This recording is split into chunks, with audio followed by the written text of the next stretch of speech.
Sévérodonetsk, ville stratégique de la région du Donbass et ville qui pourrait bientôt passer aux mains de la Russie.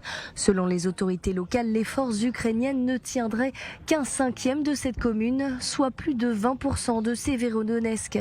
Mais Kiev a encore l'espoir d'empêcher la Russie d'en prendre le contrôle total. Si pendant plusieurs semaines, Kiev semblait être l'objectif premier de l'armée russe, les forces de Vladimir Poutine se concentrent donc désormais dans cette région du sud-est du pays, frontalière avec la Russie. Les bombardements sont donc toujours quotidiens et avec eux, le nombre de morts qui ne cesse d'augmenter. Selon Volodymyr Zelensky, entre 60 et 100 soldats ukrainiens meurent chaque jour et près de 500 sont blessés quotidiennement. Le président ukrainien assure que depuis le début du conflit, le 24 février dernier, ce sont près de 250 enfants qui ont été tués et près de 700 blessés. Et à cela s'ajoutent aussi les déplacés de guerre. Au total, plus de 200 000 enfants ukrainiens ont été expulsés jusqu'à présent.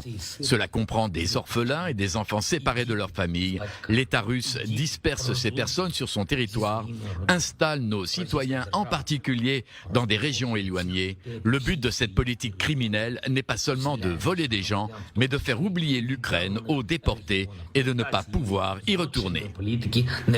Du côté de la Russie, on pointe du doigt les provocations de l'Ukraine, notamment les demandes d'aide et de fourniture d'armes. Le Kremlin avait d'ailleurs accusé Washington d'avoir ajouté de l'huile sur le feu en prévoyant de fournir à l'Ukraine des systèmes de missiles avancés.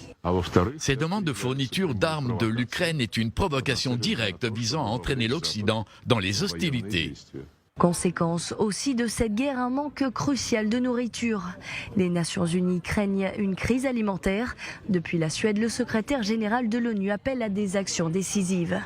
En ce qui concerne en particulier la crise alimentaire, il faut une action rapide et décisive pour assurer une circulation stable de la nourriture et des énergies dans un marché ouvert, en levant les restrictions sur les exports, en allouant les surplus et les réserves aux populations vulnérables et en trouvant des solutions à la hausse du prix des aliments pour calmer la volatilité du marché.